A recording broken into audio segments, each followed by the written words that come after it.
Hi everyone, welcome to PSM classes. So numerical हमें given है a particle of mass m and carrying a charge -q1 is moving around a charge +q2 along a circular path of radius r. Prove that the period of revolution of the charge q1 about q2 is given by t is equal to √16 pi square epsilon naught m r cube divided by q1 and q2। तो चलिए इसका हम solution देखते हैं।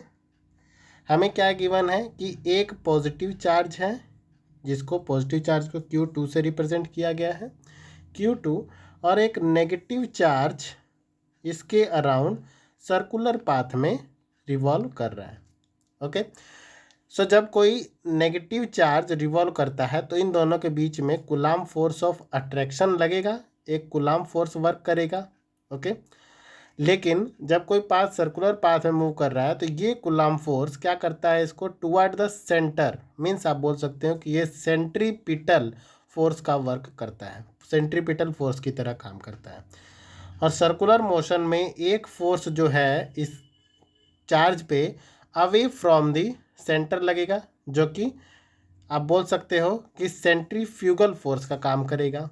Okay, और अगर कोई body या कोई पार्टिकल आप बोल सकते हैं कि सर्कुलर मोशन में है तो सेंट्रीपिटल फोर्स का काम यहाँ पर कूलाम्ब फोर्स कर रहा है, और साथ में सेंट्रीफ्यूगल फोर्स, दोनों की वैल्यू क्या होगी, सेम होगी, तो हमारा जो पार्टिकल है वो सर्कुलर मोशन करेगा। ओके, चलिए, सो हमें जो है चार्ज q1 गिवन है -q1 के इक्वल, q2 गिवन है q2 के इक्वल, और मास हमें गिवन है कितना है, मास m है, और बोला गया है कि ये सर्कुलर पाथ में ऑर्बिट कर रहा है। तो इस कंडीशन में coulomb force between q1 and q2 will be equal होगा किसके, centrifugal force on q1। Okay, so coulomb force equal होता है किसके, के q1 q2 divided by r square के, ये इक्वल हो जाएगा mv² अपॉन r के। Clear.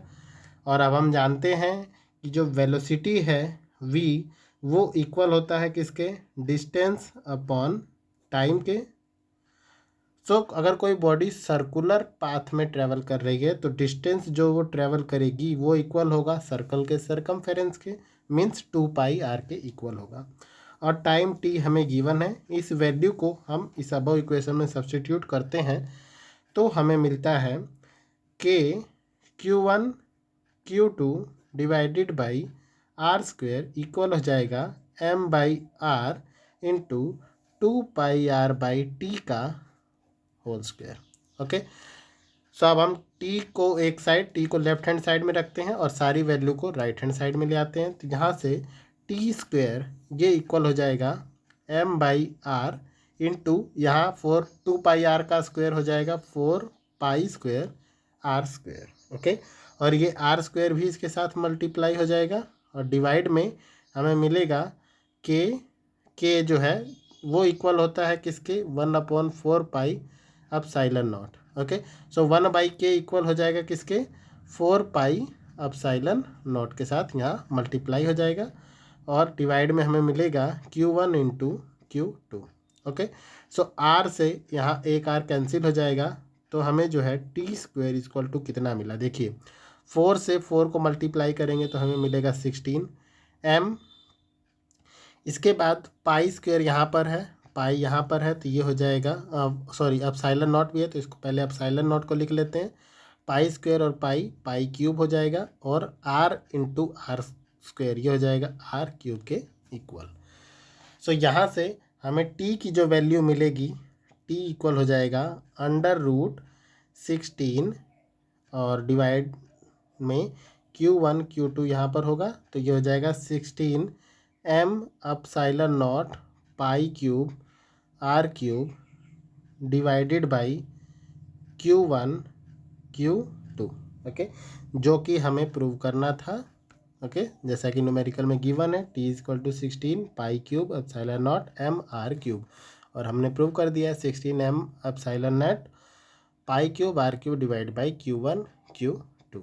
Okay, thanks to all of you, have a nice day.